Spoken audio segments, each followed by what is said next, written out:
What's up, buddy? So, Hey, Jared. you know what I mean? Yeah, you're coming in hot just because, you know what I mean? This is just a continuation episode, you know what I mean? Of it's part two. Part two of Justin Credible interview. Part of our Justin Credible interview with Justin Credible. I love it. I love it. That was brilliant. I'm proud of myself for that one. But yeah, man. So this dude is so interesting, man. It was so fun talking with this guy, bro.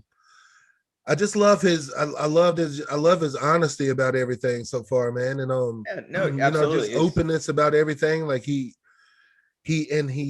smart. He knows the business. Mm-hmm. He knows it, and I loved it through the whole thing. And it's one of those, like, we went on this journey, man, and we're meeting these guys who are in the life of it, and they've all just been so kind with their time.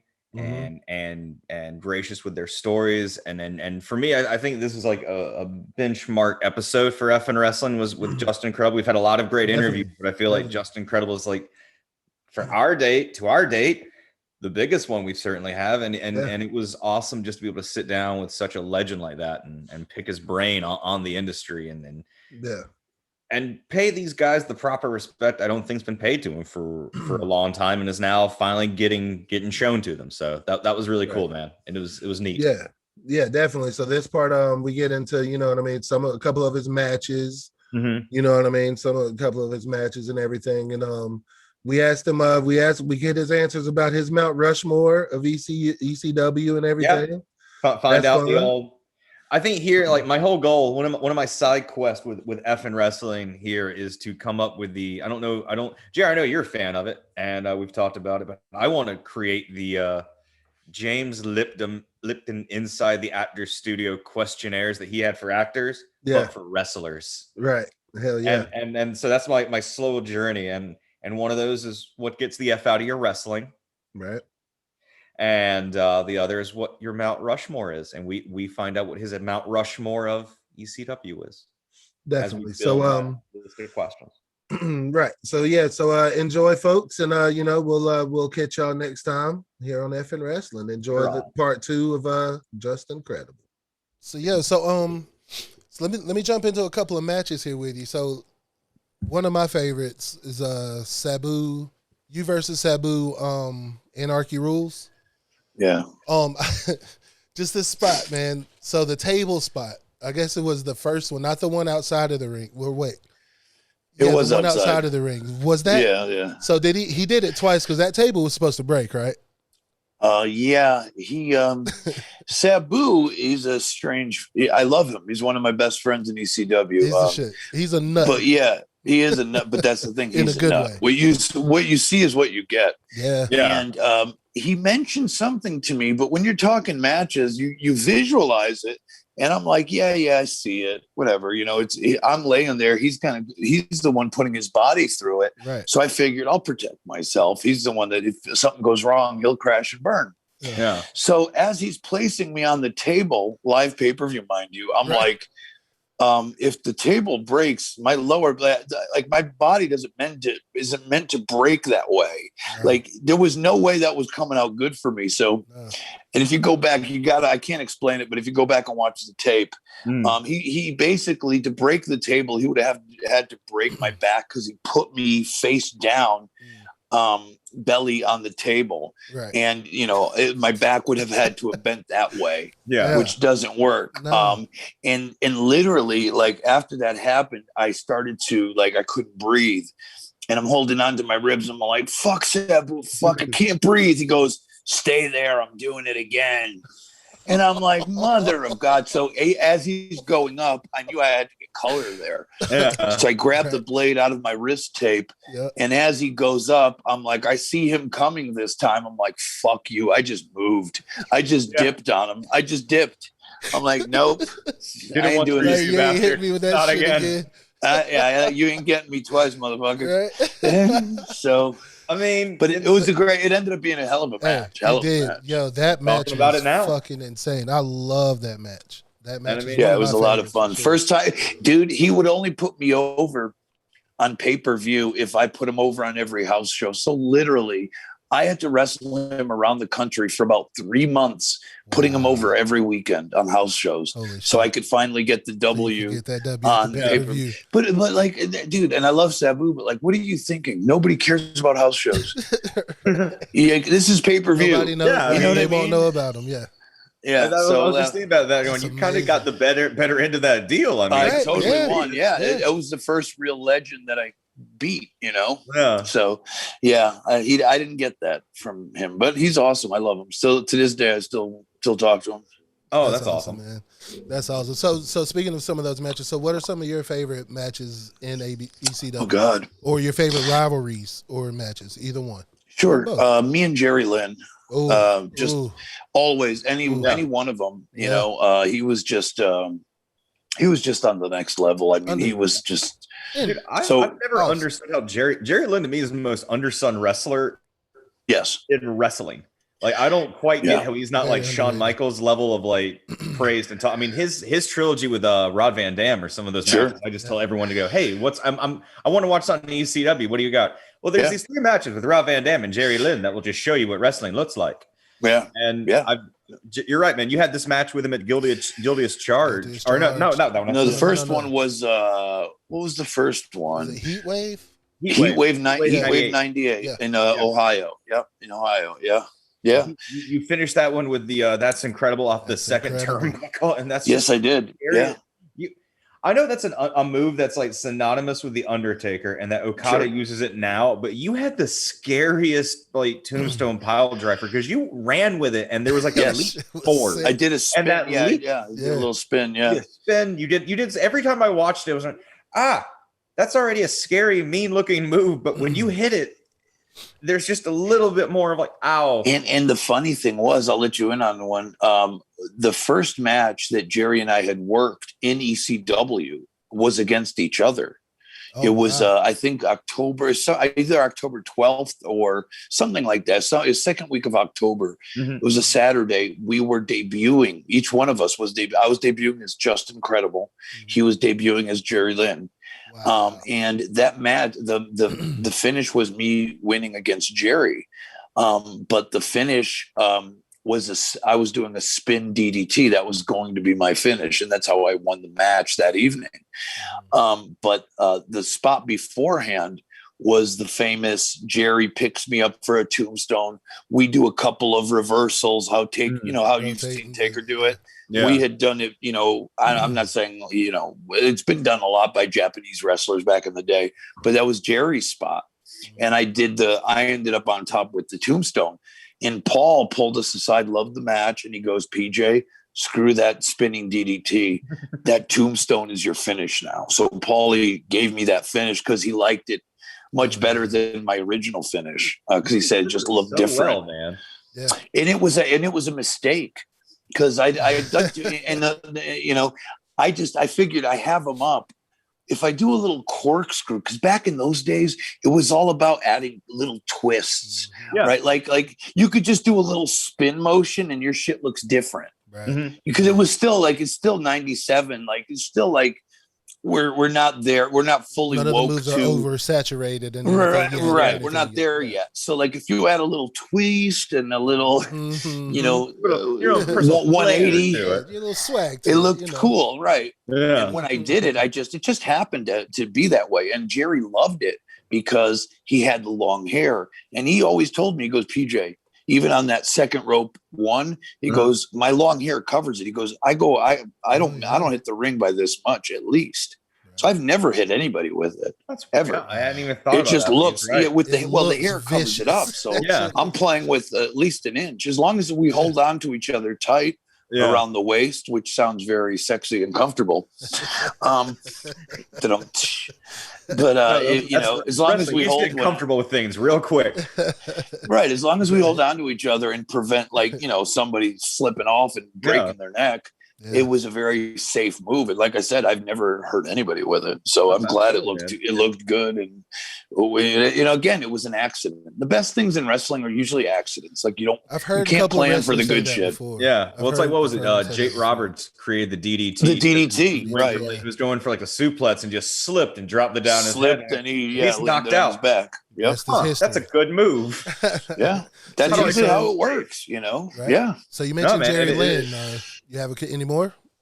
Well, no, I got one I want to mention real quick. It was WrestlePalooza '98. It's you and Mikey Whipwreck. Yep, that's an amazing match too. By the way, man, I rewatched it a few times just because there was points where you hit that's incredible on a chair. You have that scary suplex off of the guardrail, which it looks like.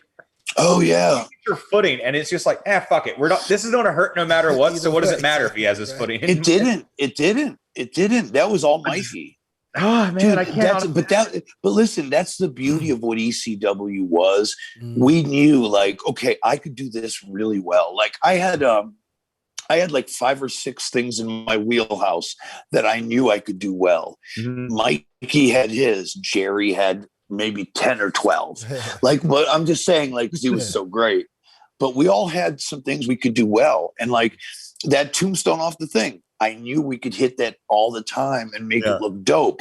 Mikey with his shit. Like we all knew, like, okay, if we need to pull out another bump, I used to, because I never would give myself moves to give to guys. I always wanted to take them. So another easy one for me to bump forward like a roll, like a hurricanrana. Okay. That's an easy bump to take. It's a roll. Yeah. So I would always do one. I would always suggest, like, and me and Jerry did it a bunch of times. I'm on the top rope. Jerry's on the top rope. We set up a table on the outside, and he gives it to me, and I bump through from the top to the floor. Looks dangerous and dope, but the table breaks the fall, and I'm landing on my ass. So it looks impressive as hell. It looks crazy, but it's crazy. Not. Like it hurts less. It hurts less than a clothesline. No. Oh, really? Yeah. Because I'm landing on my ass and my leg. Yeah. I don't want to kill the illusion or the gimmick. No, you're good. But so we all had like these things in our wheelhouse where if I needed an oh shit moment, I knew how to get one. I had like right. And we all kind of did. It makes sense. You know, shit moments though. In that one, there's a bit where Mikey throws you over the guardrail and your ass hits this. The kid. Yes. Yeah. And that did a cactus. Great. And I just gotta ask, man, because it's one of those spots that went back going, that kid had no idea you were coming from your own. No. It was amazing. It was the beauty of ECW, but this is why I related to back in it was the 90s thing. Like I said, you couldn't do that today, but in the 90s, right? Stage diving. Yeah, it was grunge, man. Like you remember when you used to punk bands or whatever they used to stage dive? That was a stage dive kind of thing. Yeah. But the ECW fans kind of knew. And if you didn't know, that kid did not know. There. You kind of should be there.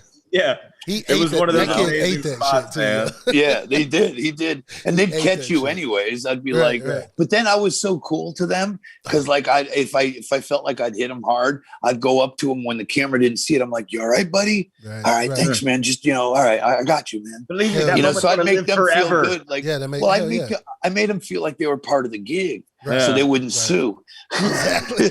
Yeah, that's good thinking. But no, dude, you hit like that match alone, man. I was really impressed with it. Like early on, like Mikey goes for the whippersnapper, and you turn it into a reverse DDT, and that's such a really quick move within reversals for wrestling. It's like it's pretty much a stunner that is Austin's most protected move, so no one would defy that move back in that same period. And then you have it being that's the cool thing about wrestling. You can transition into like this badass move. I love transition. Storytelling, like in-ring storytelling, is so important. It's an element that I think gets forgotten sometimes, where there can be too much spot fest. Or I think Bret Hart's one of my favorite wrestlers, and that guy was just really good. I'm in the ring to tell a story. And the way you guys tell a story with chairs in that match, I've never seen paralleled, dude. It's like one of the best uses of chairs in wrestling, in my opinion, hands down, because you use them in every way. They're weapons that you're slinging at one another. You're putting them in the corner to throw each other. You're hitting moves on top of them to increase it. You're opening them up and hitting the corners. The idea is like, it's I did you guys plan that? Were you backstage just going, hey, tonight we're gonna really like you we're don't every chair you see like, we're gonna use. It was so incredible to me that I went back, watched the match.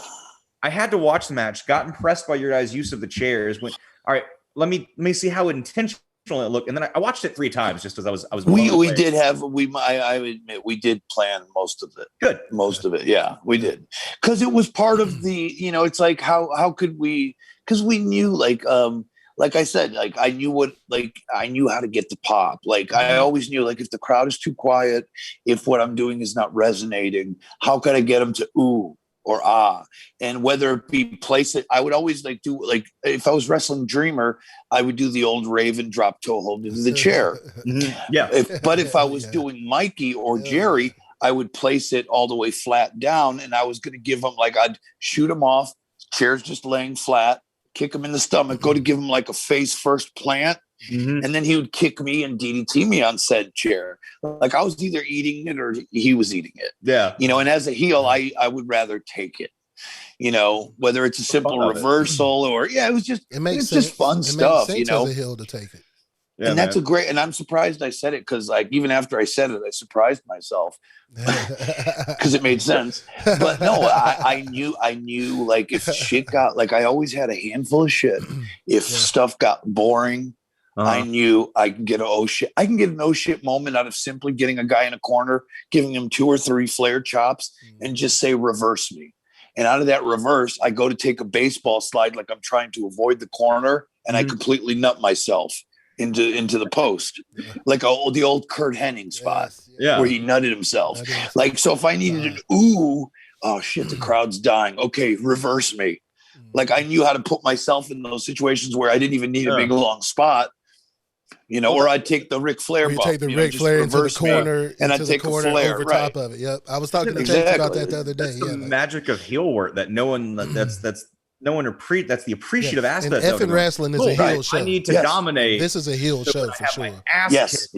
Means something. Yeah. And I loved it. I thrived on that. It was so much fun. Yeah. Oh, those crowds were so giving. So to me, it's like we're just having fun out there, dude. And the crowds, man, it was so crazy just watching the ECW matches, like just from the crowds just being able to touch y'all all the time. And you're right there in the crowds, and the crowds could be a part of the matches, essentially, not take over the match, of course, but be a part of the fandom of it. Well, the thing about ECW was, and this was special, and I haven't seen this since, they really were like in football, they say like the 12th man or whatever the term is.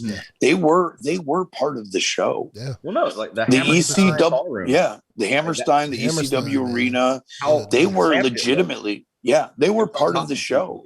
They were part of it. Yeah. Yeah. And I knew every single one of those motherfuckers. Yeah. Because I'd either smoked a joint with them in the back, or we'd all hung out at some point. Hell yeah! But they would do they were so great because they would cheer you if you're a babyface. They would boo you if you were a heel. They'd play along. That's what's up. So it's like we're all just chilling and but they also felt you when you were having a great moment. Oh, for sure. It was the one of the great times in wrestling. And this is performance art. I don't want to get too artsy, but it was really performance style art where the fan and the wrestler really kind of came together. And it's like, you are as much, because ECW was not the success if it wasn't for that rabid fan. All these years later, to this day, I mean, even though I haven't wrestled in probably over a year, but like you'll still hear, even though it's faint today, you still hear once in a while ECW. But when it was 2005, 2007, even after Vince's debacle, ECW was always synonymous, and nobody ever chanted AWA or WCW. No. It was just a pop culture icon that could never happen again, because we were all, the fans were us, and it was just so cool. Oh, that's so amazing. Cool. Grunge of wrestling. It really was. It was punk rock, dude. Yeah. That's a great It was real. It was real. It was real. You said you say performance theater, man. That's how I view wrestling. Like I have a theater background in my own personal life. Oh, okay. Right on. That's cool. I've always watched wrestling through that lens of going, man, this is just some of the best theater you can watch. It's like some of the best stories and the best characters, and the best wrestlers portray that character so merged well. And you are building for these, and it's the wrestling itself is just same thing as stage combat. It's choreographed. Yes. And then at the same time, there was a pseudo realism to it. Yes.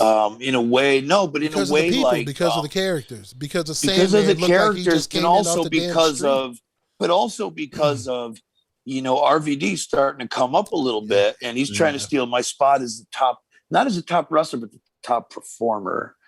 Like, guys are starting to come, like, so you're trying to be better just to kind of protect your spot. So there's so many levels of the work. Right. Yeah. Gotcha. There's levels of work, and then there's actually no work where, there are times where, I mean, it just became intricate and just fun, sexy, dangerous, cool, right. All of it wrapped into one, dude. It was special. And I wish, that's why for me, I feel so blessed, but yet so cursed, because creatively, I don't think anybody could ever ask for something like that or get it again. No, man. Guys like John Cena and those cats, they wrestled in front of the, 70,000 fans at MetLife Stadium versus The Rock. Nobody, that's probably as dope as it comes. I had one WrestleMania experience, which was amazing, and I'm grateful. WrestleMania 17 opening match at the Houston Astrodome, but I wouldn't give it for a night at the ECW arena or even one night stand where I cracked Chris Jericho, allowing my Impact player friend Lance Storm to win, and the roar of the crowd. It's like it was a real symbiotic bond with fans and wrestlers. And, it's something that I wish could be recaptured, but the stars don't align from a business standpoint, because the business isn't dictating that. That's why I think maybe doing business, like everybody's opening up for business, so they say. Yeah. Well, maybe as they open up for business, maybe in opening up for business, somebody screws somebody or screws somebody. Yeah. And they take it to a next level of a work shoot. Yeah. I don't know. I'm just saying, sky's the limit. Let's play with it. Why not? Yeah. Well, do they have the discipline to do that? I don't know. Yeah. Well, but it would be fun. Do you think it's worrisome that you have three companies? Like Kenny Omega seems to be like the horse everyone's putting their stock in right now. I mean, he's AEW champion, he's Impact champion, he's AAA champion. And there's like a worrisome of going, I think it's cool that you're telling the story, but it almost seems like you're bottlenecking all of wrestling to tell this pinnacle story for one character. And it's strange because you almost need it for this moment to happen, but it hurts so much. And then you think, cool, what if this guy gets injured? How many great wrestling angles have we watched build and build and build? And then shoot. Oh, they got injured, and now it's 9 months before we even get a build-up match. If you ever get it, period. Yeah, catastrophic injury. Right. I love Kenny Omega. I don't know him from a hole in the wall.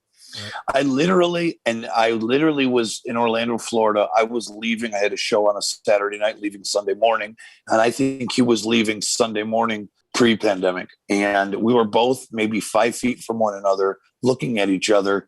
But I knew who he was. He was either selling that he didn't know who I was, or straight up didn't know who I was. But point being that, I worker. I also bury AEW Dynamite on the Vince Russo podcast. So I guess thanks, Vince, for another one. Getting heat. But I mean, I guess the point I'm trying to say is he is that good, but he is not complete. There's something about him with his promos, especially as a heel character. Like, he was great in All Japan because all they really asked him to do was be Kenny Omega, be the cleaner, be the great professional wrestler you are in between the fucking bell, in the ring, in the squared circle. That's great. That's where he excels. And he is the best wrestler in the world at that point. But now when he's trying to almost do the Ric Flair with the other guys from, the Bullet Club, the Young Bucks and the Good Brothers. Mm-hmm. And this past weekend, like, he's like corny facials, like he's grasping, like he's not comfortable in his own skin. And remind a lot of you guys that are not that crazy about thinking about these weird things, but I am, unfortunately. These guys don't have a lot of national television time. Mm-hmm. They could say they're experienced, and they could say they've main evented Cork and Hall, so have I. Not to their level, of course. I get it. But I've also been on Raw since I was fucking 19 years old. I also know how to work live television, live pay-per-views. Kenny Omega as a heel is like, he's doing weird faces and kind of not connecting as the heel they want him to, in my opinion, humble opinion. His work is impeccable, as good as anybody. Sure. Yeah. But as a character, they still got a long way to go. Right. Well, no, I mean, and it's one of those weird things where I think you have older vets even mention that, where a lot of I've heard Austin talk about on his podcast of, you have people who have nicknames, but who are they? You can call someone the Architect or the Lunatic Fringe or the Scottish Psychopath all day long, but who are they? Who the hell are you? And that's one of the big things I think hits a lot of modern wrestling is you're either there for the spot fest, which I don't take any credit away from the Young Bucks, but I'm not a big fan of theirs. But I take no credit from where they've succeeded. I'm not a fan of what they hit, because it is just this, hey, hold still, I want to do something real quick. Right. And it's almost like that early, when you're first playing a fighting video game of, hey, can you just not hit a button? I want to try this move out. That's very funny. Yeah. Yeah. Or it's these people going, I have a gimmick, but I don't know what it's supposed to be. Like Kevin Owens is one of my favorite wrestlers right now, but I feel like that guy just knows who he is through and through. Sure. Definitely. But do you feel like that's something that hits where people don't really know who they are as much as they're told who they are, and they aren't given that time to? I think if you don't know who you are, when you get to a certain level, when you get to that level, then you're kind of stuck between a rock and a hard place. I mean, you really should. The best thing I always did, and I'm no different than anybody else. And, Flair will admit it. He's admitted it publicly on podcasts and in shows. And I think Sean has, everybody kind of has. You always want to be who your favorite wrestler was, like a bit of it, like your inspiration. And then there's a couple of your inspirations sprinkled in. And then there's you, turned up to 11, like on, you on, Blast, know. And that's who I think the most successful wrestlers are people that take little bits and pieces of their favorites and also take themselves and put it to the max, like Stone Cold, like Ric Flair. Ric Flair was a lot of superstar Billy Graham and Dusty Rhodes, which a lot of people may or may not know, but Dusty was a huge Ric Flair mark. I'm talking early days, like 75 and stuff like that. Okay. I was Shawn Michaels and Razor Ramon. I was Shawn Michaels and Razor Ramon. I wanted to bump like Shawn, because I was smaller in those days. In the 90s. I was 225, 230, but 230 was Bret Hart's size, and we were still we were on the smaller size back in those days. Now we're like giants compared to these guys in AEW. It's been such a weird evolution of wrestling. Like it has, right? Players have gotten bigger and bigger, and wrestlers seem to have gotten smaller and smaller. Yeah, dude, I did so many steroids when I was a kid. No, I'm not lying. I've never really said this. Maybe in my book that I'm writing. Congratulations, man. Yeah, man, that's awesome. Yeah, right on. Thank you, man. But when I was like 16, I was like, I got to get on the gas, because I'm 150, 160, and the wrestlers in WWE, like Owen was 225, and he was a cruiserweight as the Blue Blazer. Smaller guys, and I'm like, I'm 180, and I can't, Shawn Michaels, even if you remember when he was doing the thing with Sherry, remember the Fat Elvis stage he had? Do you remember that? A lot of people don't. I don't. With Shawn Michaels, when he first started wearing the gloves. I kind of remember that. It was like that weird pretty boy. He had that terrible mullet. And he's like, and he was like also in between the rockers, like pre-Shawn, and he was also about 20 pounds overweight, where he was wearing his tights over his belly button. No, I don't. He had gained a ton of. It's like WrestleMania 9. He takes on Mr. Perfect. Yes, around that era. Yeah. That's the time. Yeah.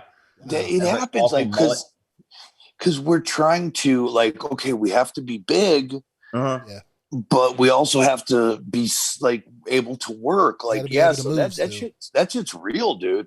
That shit's real. It doesn't exist anymore, but man, there was a precedent where if you didn't weigh 220, 230, you weren't even going to get looked at back in 92, 93, coming out of the Hogan era. Yeah. You know, and like I said, I debuted in 92. So I was like a light heavyweight at 2 1/4, 6 foot tall, 225, light heavyweight. Yeah, man. Crazy. Think about that. That's crazy. Now you got fucking Jungle Boy Jack Perry, who I love, right? But the other guy, Marco Stunt, he's like my 14-year-old son's age or size. Yeah. It's like, really, dude? It's like an embarrassment, dude. It's like, I'll kick you with my fucking cock. Like, I'll just slap you with it. Are you really kidding me, dude? Again, I love when we have guests come on, because I've been saying that about Marco Stunt since Jared hates Marco started Stunt. This fucking podcast. I hate it. I don't hate fucking him. stand that shit. I don't know him, so I don't know him. I hear he's a nice man. Right. I hear he's a nice man. I just don't get the gimmick. The wrestler. I have a lot of respect for him, like you do. Yeah, but like, remember Spike Dudley? Yes. Yeah. Yes. Spike was a gimmick. He played his crazy that was able to kind of. Do you see what I'm saying? Like, he was like the little member of I can't suspend my disbelief enough to believe Marco Stunt. He was the runt of the litter. Yes. He was that little engine that could, but they explained it. Marco Stunt has no explanation. He doesn't play the crazy gimmick, because at least you could say Spike's small, but he's just crazy. He'll do anything. He'll kill himself, right? He'll kill himself to try. Yeah. And that gave him courage or whatever. Like with Marco Stunt, he's just another one of the boys, kind of. Right. It's like, dude, my wife could beat up Marco Stunt. That's no disrespect. I know he works hard. Of course. He bumps hard. Yeah. God bless him. And nor should, and he should have his opportunity. Mm-hmm. But they need to do a better job of explaining that and booking it, because when fans that aren't necessarily the smarts, just casual people that are watching said show, like if somebody hasn't watched wrestling since Nitro, they go to watch basketball, but hey, or they go to watch basketball, but TNT wrestling is still on. AEW is still on.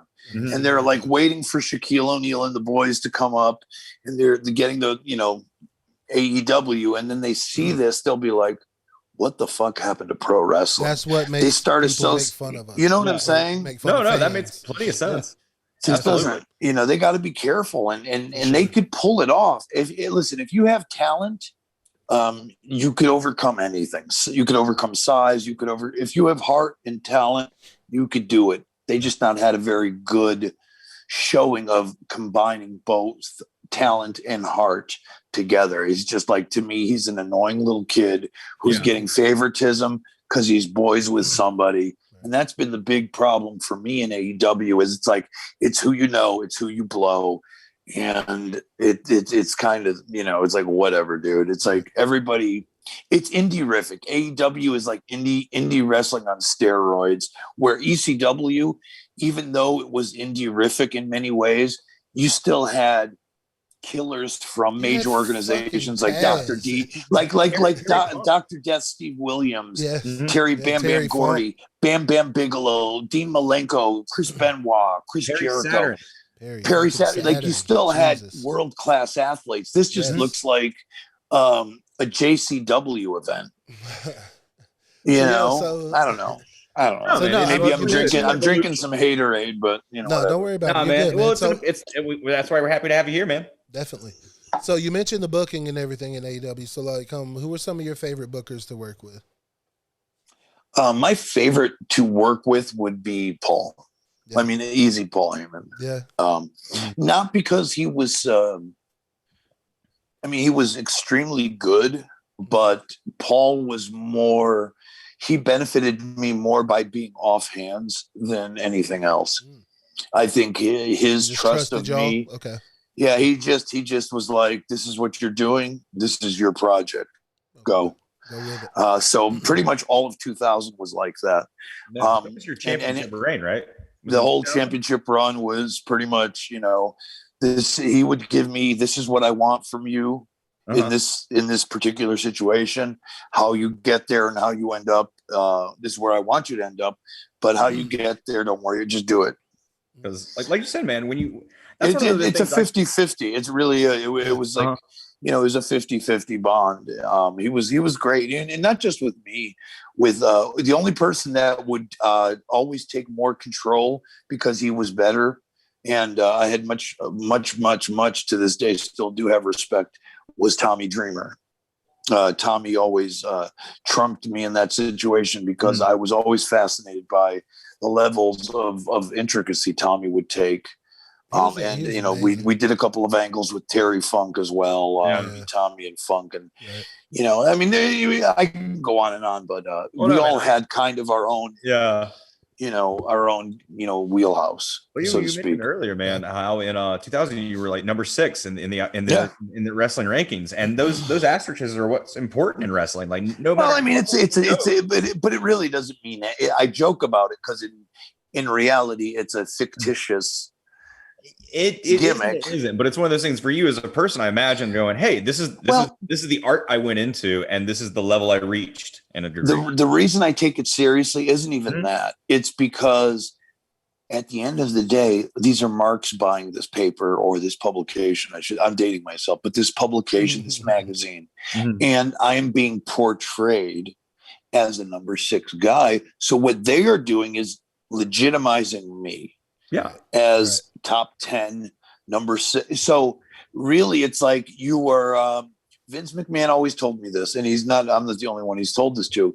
PJ, perception is reality, and I was perceived as a top guy when ECW was on its dying day. I was able to email Jim Ross out of the blue and get myself a 3-year contract for 6 figures. Absolutely. I mean, and that was the perception being reality, even though it's the fake world of wrestling. I'm not Justin Credible, but the perception of Justin Credible became reality. The character of Justin Credible carries the weight. And like I said, with that asterisk, man, but it's still a work. Champion. You know what I mean? I get it, but it's still, absolutely. It all kind of, it's that weird, that weird thing that we do in wrestling. As a superhero, man. It's like you have who you are, and then you have the identity of secret identity, Justin Credible. Yeah, I guess. That's how I've always seen it. Just kind of going. It's like the actor playing the part. It's like the perfect culmination. Unlike an actor states on this role and that role and this role and that role, your career is to shape. Going, cool. I'm here to make Justin Credible that memorable. I mean, and you were you made the list in top 10. You were a world champion for one of those major federations that people remember. That's something I take. That's something I take very seriously. Only because of what you just said. That's what I was asking. Was like as someone who was like given the reins of, hey man, we're ECW. We were the third rate. They were the third rate company. And I don't mean third rate, but like no, I don't take it that way. You know what I mean? Yeah, I do. It was like WWF, WCW / NWA, and then AEW before that. AEW meaning Nick Bockwinkel, Vern Gagne, in the 80s. There was always the 3 world titles. So after AWA folded, there was WWF, WCW, and ECW. So you're in all of North America, you're recognized as the world champion. And to me, that's if you would have told me when I was 15, wrestling in my backyard as a sophomore, imitating Ric Flair and Brian Pillman and Lex Luger, that I was going to be a legitimate world champion. And it's not that I'm world champion, like I'm winning and I'm really living. No, but the promotion believes enough in my ability that I'm main eventing pay-per-views that there's millions of dollars, not hundreds of thousands, millions of dollars at stake in this business that we're parlaying in, and fans are buying all across the globe. I'm the main event of these. I main evented 6 of these as not all as world champion, 4 as world champion, 2 as tag team champion. But still, to say that I've done that, dude, that is huge. So that's why I mark out for being the champion, not because I won anything. I didn't win shit, but that, again, that perception reality. Yeah. So that's what really made me happy, that I kind of, as a businessman, did some fucking good business, you know. Absolutely, dude. What? Because the company went out because I know it was a surprise that you guys did. It was, yeah. 2001. It was 2000. It was yes, it was 2001. I would say January, February. It was March, April. I debuted. Guilty as Charged was the last show in January. In January, you were world champion, man. On the night the company went out, you went out. No, I wasn't. You were not. Rhino was. Rhino. Okay, I because you had that match with Sandman, Steve Carino, and Rhino. Yeah, I was in the main event match. Okay, Rhino slipped out with it. Okay. Gone out that last minute because you had that wicked spot. Was like what? I remember watching, and Sandman, the ladder crumbles under him. Yes. You're like on the top rope, and I guess you're like going to like drop kick it, knock him off. There's something, but the moment it crumbles, you just have this moment of, oh, we're not doing the spot anymore. Is he okay? It was kind of fun that moment of like very real world of like, all right, cool. Here's where we've talked about. You'll climb up, go for the belt. I'll jump up. Oh shit, that ladder broke. That's a very me thing to do. It was just one of those grand little things to like. It is. I love watching the moments of wrestling. Because I always care about the other guy. I'm always, because you know what? If I fuck up and I'm falling or I'm hurt, I want somebody to watch out for me. Oh, absolutely. So I always like, that's one thing. If you work with me, your life is in my hands, and I'll take care of it, because I damn well expect you to do it on the other end. Right. And that's another thing that I don't think a lot of the young men and women in this business understand today, is they take that for granted, because I see a lot of sloppy shots, like people just like stiffing each other in the face and really hard, unnecessary shots. And it's like, dude, A, that's unnecessary. You could work all of that. But B, you also want to earn the respect that if you need help, those other motherfuckers are going to be there to help you. Absolutely. Right. So and nobody really does that no more. It's like weird, dude. It's like everybody's so fucking millennials, dude. Themselves. They're killing the gimmick. They're killing the business. Right. Yeah. So, bucks. So with that said, with people, stiffing and everything in the ring, like, who'd you feel, safest in the ring with, as far as, doing spots or Dreamer, definitely. Yeah. So Dreamer was just, was he the locker room leader, everything in ECW and everything? He was the Undertaker. Yeah. Okay. He was the Undertaker to ECW. Was there a wrestler's court? Was there a wrestler's court in ECW? No, we didn't do that. We didn't do that. Although I have put on wrestler's court. Did you really? I was going to ask. Okay. Wow. Yeah. That's great. Yeah. That's great. And I was put on wrestler's court. For being late or something, probably? Or? No. We were in Germany, and I stole Lex Luger's rat. Oh, I can't say rat these days. You're objectifying whatever that means. I don't want to be like cancel culture. His fan. Yeah, I stole Lex Luger's fan. and being a young wrestler, I was not allowed to do that. Snoop Dogg said it best. Hey, the name of the game, player. Your lady chose me. I get it, but they didn't. You can't say that these days. Right. I get nervous. Right. That's what I hate about this culture. Is I legit, even though we're just having fun, and that was something that happened 20 years ago. And let me tell you something. That lady enjoyed herself too. Not like that, but we were all young and having fun. Of course. It's like, why do we have to like make it so creepy? Like we're, I hate that. Justin Credible.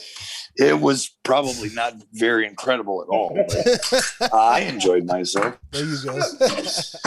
Well, dude, man, I know we've gotten almost 2 hours of your time out of you, man. I could ask you questions. I'm sorry I had to do the break. Long. Oh no, dude! I got some more if you got some time, man. So I got 5 minutes because I got an ice cream sundae. So let's go. I respect that. You were tag team champions with Lance Storm in ECW. Another great accolade to have. Yes. You were trained in Canada, right? Into the dungeon. I did. Yes, sir. How insane was that? Because I imagine the Japanese dojo, and then in the 70s and 80s, it was just the Heart Dungeon. I imagine that was just the scariest school in the world. Well, I mean, I was literally, I was 17 years old when I graduated high school. I graduated Holy Cross High School in Waterbury, Connecticut, just given the details. If anybody knows Waterbury, it's all the way on the East Coast, about an hour and a half from Manhattan. And in 91, there was no, kayfabe was very much a thing. There were no, Meltzer had his sheets, but there was no internet, obviously, all that shit. So I knew I was a huge fan. I always wanted to be a wrestler. I was always working out and played sports throughout high school, whatever. So after I graduated high school, I didn't really have the grades to go to college where I wanted to go. So I took what do you call that year that you don't go? Oh, just the you want to kind of sow your royal oats, if you will. That thing. Yeah, that thing. So I took. I wish I would have before I went to college. Well, I wouldn't. Obviously, sure. I wish I would have done the opposite. I wish I would have went to college. Yeah. Well, whatever. I mean, but. So I went to work. I was just working as a bag boy, grocery boy at a big grocery store. And on my breaks, I would go to the magazine rack and start reading the Pro Wrestling Illustrated, all those Mark mags, the After magazines back in the day. And I wanted to get into wrestling. I did backyard wrestling and shit, but I didn't know how to, again, with no communication, no internet. It was very much everything was kayfabe. Yeah. But one fateful day, they had a full page article on the back of Pro Wrestling Illustrated. It said Hart Brothers Pro Wrestling Camp. Dare to be great was the advertisement. Yeah. Literally, Hart Brothers Pro Wrestling. Dare to be great. And it showed pictures of Brett, Owen, Keith, Bruce, all training. And they said, become a pro wrestler, $3,000, blah, blah, blah, blah. I worked for a year, saved up the money. I was 17, saved up the money, called the number. They had an 800 number or whatever number it was. They had a number and somebody, I think Bruce Hart and I conversed and actually had a shoot conversation. My mom helped me take out a loan because, they made good money, but they were still, working class people, factory, whatever. Yeah. Right. But my mom helped co-sign a loan and I went to the Hearts and that's how it started. That's literally how I got my start, through the ad in a wrestling, Pro Wrestling Illustrated magazine for the Hart Brothers. Man. Which again, I would have never become who I was if it was anything different, because it was, dude, if I knew like what kids know today, the Performance Center and this hoopla and that hoopla, fuck me. Do you want to know how the attitude I had going in? Fuck. I know how to work. If I could just work out and know how to drop kick and shit, I'm going to be the. Yeah. I was so naive. I was almost like a savant, like an idiot savant. Like I just thought, work hard. You're good. You'll make it. Right. And that's how so dumb. I was so dumb. If I knew what it was really going to be, I would have never made it, because my chicken shit self would have prevailed and said, Pete, you can never do this. But I was so naive and I was such a mark that it allowed me to just be like, oh, this kid's got to have something. Or else he's a dumbass. No, man. Seriously, seriously though, we get locked up in like those fears and shit where I just went at it like, just do it. Fuck. Thank you. And that's what happened, dude. Simple as that. I never did anything I shouldn't have. I just worked my fucking ass off, and it was so easy to kind of, and I say easy because it was just like, do what you're told to do, work your fucking ass off. And I didn't mind working my ass off if it meant getting my dream. So for me, even though the work wasn't easy, but it was easy because they're telling you what to do, work hard. Yeah. Okay. Work hard. People weren't willing to work hard, dude. 12 people entered the Hart Brothers camp in 92, only 2 left. Myself and this gentleman named Brett Farrell, who still wrestles under Big Daddy Hammer in Toronto, Ontario, out of 12. So I think I did something right. And Jericho and Lance came through the year before me. Okay. So those are the 3 guys that came through in 2 years.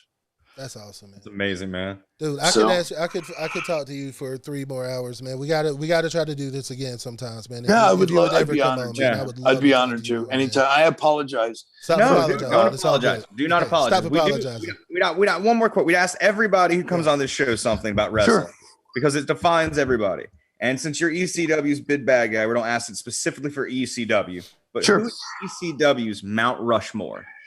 wow! It's on ECW. And feel free to put yourself there if you want to, man. No. They ain't all be your face, man. That would be heel. That's some real heel shit. That's right heel there. Shit. The Sandman. Okay. That's psycho. Shane Douglas. Franchise. Yeah, dude. Absolutely. Paul Heyman. Okay. Raven and Tommy Dreamer. Wow. I don't know if that allows me to do the. I know it's 4. It's not 5. It's all good. But it's got to be Heyman, Dreamer, Raven. What I just said, Sandman and Douglas. Those guys. Damn. Respect that. Because Raven and Dreamer are almost the same. Yeah. Oh, they were one of the best those rivalries. It almost becomes one because they were so tied to each other. Yes. Yeah. Yes. Well, but man, that would definitely be it. Well, Justin, I'm only going to take up a little bit more of your time. Just I got to show something off from my my roommate's toy collection. Look at there, baby. Wow. Yeah, dude. We have the East. My roommate is a massive action figure collector, and he has that's awesome. Wrestling figures, like the Hasbro old ones, the ECW ones. And I went, hey man, I'm interviewing Justin Credible. Went 2 seconds. That's so cool. And he went and fished this out, man. I just wanted to show you that. Going, hey dude. Oh, that's dope. Oh, that's so cool, man. Rock on, dude. He has so many of these. We got Rob Van Dam. I used to play with all these figures as a kid. That's so, dope. Dude, right on. It was so awesome. That's cool as shit. Oh, that's awesome. I've had your action figures since I was like a kid, so I knew who you were. It's so cool just to meet you. It's so cool to have an ECW champion because that was. Dude, always, that was so you cool always will be ECW champion. Thank you. That means the world. Bottom of our hearts, bottom of effing wrestling's heart, dude. Thank you for everything you've ever sacrificed on the road, every sleepless night in a hotel. Thank you for every pain, your families, everything, man. Because it's not just you doing your families make the sacrifice. Yeah, man, you're right. Yeah. And thank you for coming on. Seriously, man, dude. Thank you guys. No doubt, love you. Man. Thank you guys. We'll talk to you soon. Stay in touch. Effing wrestling. Don't ever forget that. We'll do. Stay in touch. Okay. Sounds good, man. Take care, buddy. Bye, guys. Later, bye. Man. Word up. So so Chase, I mean, man, that was awesome. You know, that dude, he didn't hold back. He let it all out there. I mean, that was from the heart. That was definitely like I'm good. Like, I don't care if I ever do another show. I don't care if I ever talk to another wrestler. You know what I mean? I'm good, Joe. Can we say that was just incredible? That was just incredible. And I don't really know a better way to end it. I don't know a worse way to end it, but let's just end it there, I guess, man. Fans, people, thank y'all for listening and watching. We wouldn't do it without y'all. We can't do it without y'all. We appreciate it. Tune in next time on Effing Wrestling.